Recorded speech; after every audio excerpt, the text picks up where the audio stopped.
Hello and welcome to the World Battery Metals and Mining News for the 28th of August 2024. China fires latest warning signal with antimony controls. China's recent restrictions on antimony exports highlight its strategic grip on critical minerals, igniting further tensions with the West. This obscure metal is vital across various industries, from flame retardants and solar panels to lead-acid batteries and military applications, making the U.S. particularly vulnerable as it heavily relies on Chinese supplies. The pattern is strikingly familiar. Last year, Beijing curbed exports of gallium, germanium, and graphite, responding to U.S. semiconductor export controls. Coupled with production challenges from Russia and disruptions in Vietnam and Myanmar, the antimony market was already tight, with analysts predicting a significant shortage even before the new restrictions. Although the current Chinese rules involve a licensing process rather than outright bans, the bureaucratic delays effectively choke supply, echoing the impact seen with gallium and germanium. Future threats loom with other critical metals like tungsten and silver potentially next in line. Despite domestic efforts like Perpetua's stibnite mine, the path is marred by environmental hurdles, pushing first production to 2028. China, dominating the supply of 26 out of 50 critical minerals, remains a formidable player. The West's material dependency isn't waning anytime soon. Jiangxi Copper sees no respite from ore shortage that's hit fees. China's Jiangxi Copper Co. has voiced concerns about a prolonged global shortage of ore extending into the latter half of the year, maintaining pressure on processing fees. As China's dominant refined copper supplier, the company highlighted ongoing mine supply limitations and a surplus in smelting capacity in Asia, leading to depressed processing fees that have fluctuated around zero since April. Despite a decrease in the nation's refined copper output from a record high in December, the first 7 months still saw a year-on-year increase thanks to scrap and blister supply. Interestingly, Jiangxi Copper's own refined output surged 19% to 1.18 million tons in H1, boosting net income to 3.6 billion yuan, $505 million amidst historic copper prices in May. So while they've managed to weather the storm, the industry at large remains teetering on the edge, not unlike the typical political promises leading to nowhere fast. Vale's new CEO to focus on boosting iron ore despite weak demand. Vale SA's board has appointed Gustavo Pimenta as CEO to address the challenge of maximizing iron ore production amid a decline in Chinese demand and a glut in global supply from low-cost mines in Australia and Africa. Despite the waning appetite of its top consumer, China, Vale aims to be the leading provider of high-grade iron ore to help steel mills reduce greenhouse gas emissions, a lofty goal given iron ore prices have tanked nearly 30% this year. Pimenta, who previously served as finance chief, enters his role with a mandate to boost efficiencies and restore investor confidence post a prolonged and messy leadership transition caused partly by political interference. Alongside ramping up iron ore output, Pimenta also faces the hurdles of mending government relations to secure necessary environmental licenses and resolving ongoing issues from past mining disasters. While iron ore remains the core business, Vale is also contemplating partnerships and diversifying into other minerals such as copper. It's always amusing to see a company juggling so many balls while standing precariously on the wobbly stool of government relations and investor sentiment. Mineral Resources posts annual profit slump on weaker lithium prices. Mineral Resources reported a staggering 80% drop in its annual profit, largely due to tumbling lithium prices despite hitting record shipment volumes. The demand for lithium, vital for EV batteries, has surged over the past decade, but oversupply from China and lukewarm EV adoption rates have dragged prices down. The company's underlying net profit after tax plummeted to $858 million for the year ending June 2024, from a much healthier $769 million last year. Although lithium prices showed signs of improvement in April, Mineral Resources is holding off on expanding production until prices stabilize. The company saw a significant production increase at its Mount Marion and Wodgina mines, but remains cautious, prioritizing cost reduction and cash preservation over expansion. Looking ahead, the company's Onslow iron ore project is expected to substantially boost cash flow and help deleverage, thanks to a strategic partnership with Morgan Stanley Infrastructure Partners. Mineral Resources aims for rapid financial recovery as Onslow iron reaches its maximum production capacity by mid-2025. Atlantic Mining faces $60 million cleanup bond deadline amid court battle with Nova Scotia. St. Barbara's Nova Scotia subsidiary, Atlantic Mining, is embroiled in a battle to pay nearly $80 million for the cleanup of its closed Touquoy gold mine by next Tuesday, while also appealing the amount in court. Despite cries for environmental protection from the province and local groups, Atlantic Mining condemns the cleanup regulations as impractical and overly burdensome, stating they might need financial aid from the parent company to cover costs. The company is engaging in what it calls constructive dialogue to negotiate more feasible reclamation terms, emphasizing their dedication to effective, timely remediation despite stringent regulations and looming deadlines. The case's outcome may set a critical precedent for future mine cleanups in Nova Scotia. While provincial support for Atlantic's efforts exists, environmentalists argue that the company has a poor track record of adhering to regulations, citing numerous violations. The environmental watchdogs express skepticism about the company's commitment given their past and unresolved conditions from the 2008 mine's environmental assessment approval. The company's CEO, Andrew Strelin, points to considerable investments in reclamation efforts and stresses the frustration of being accused of stalling when their actions, according to him, clearly demonstrate a commitment to completing the work effectively.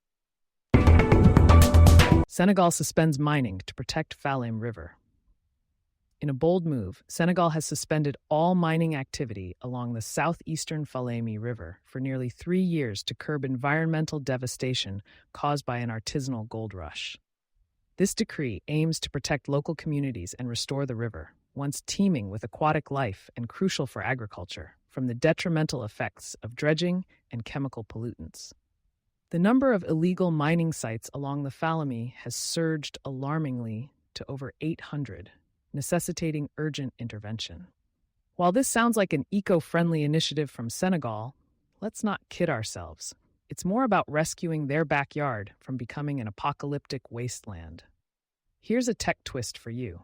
Maybe it's high time they explore advanced mining techniques that lessen environmental impact. Just a thought from someone who knows a bit about chemicals. Madagascar's Ambatovy nickel project companies file restructuring plan. The Ambatovy nickel project in Madagascar, under the majority ownership of Sumitomo Corp with a 54.2% stake, is undergoing a debt restructuring process. Filed in London, this move aims to secure the project's long-term operational stability rather than signal liquidation. The project, which began in 2005, has faced significant challenges, including production instabilities and profitability issues, causing Sumitomo to write down its value to zero after an $89 billion yen impairment loss for the last financial year. This has led to an accumulated loss of 410 billion yen.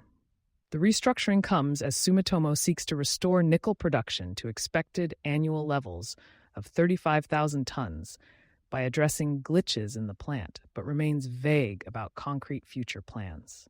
It's quite the pickle for Sumitomo, struggling to turn a half-baked project into a fruitful venture, much like the typical bureaucratic circus. O3 Mining raises $15.6 million for gold projects in Quebec. O3 Mining has successfully completed its upsized public offering, raking in $21 million, which will fuel its projects in Quebec's fertile Val d'Or region.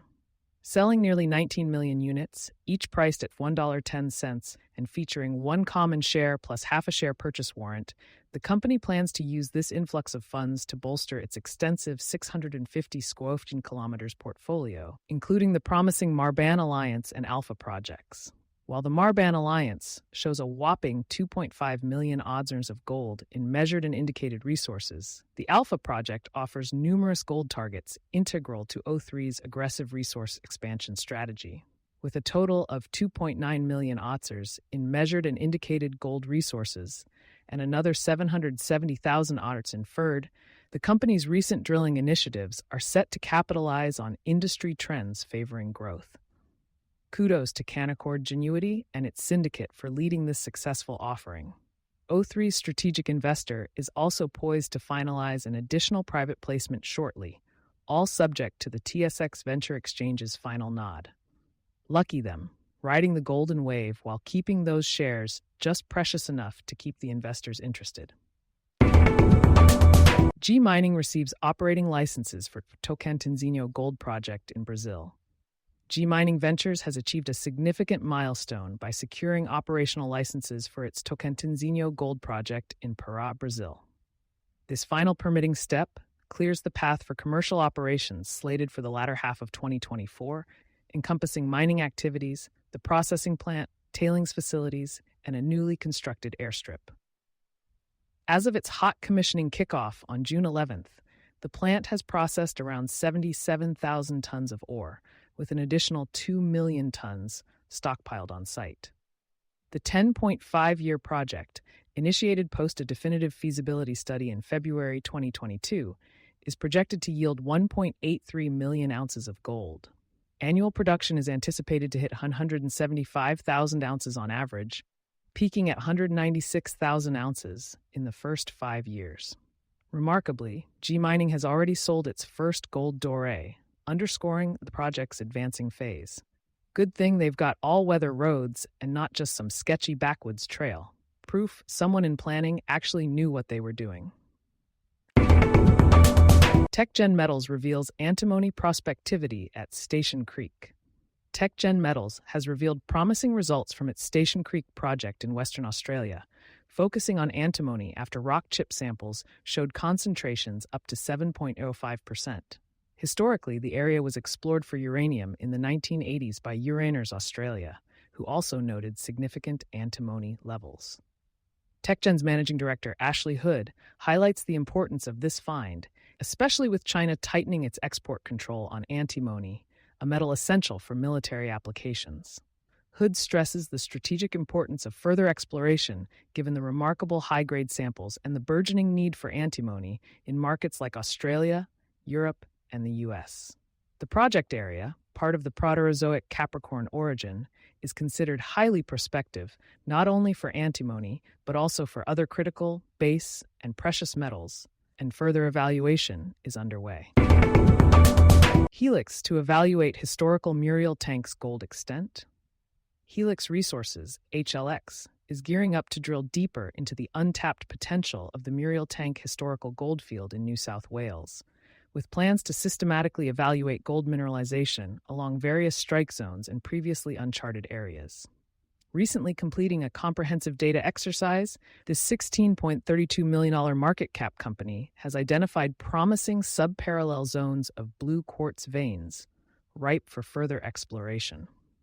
The firm's strategy involves detailed field mapping, surface sampling, and extensive auger drilling to define future drill targets. Managing Director Kylie Prendergast highlights that historical data points to a rich gold presence, with prior sporadic drilling indicating significant potential under the surface.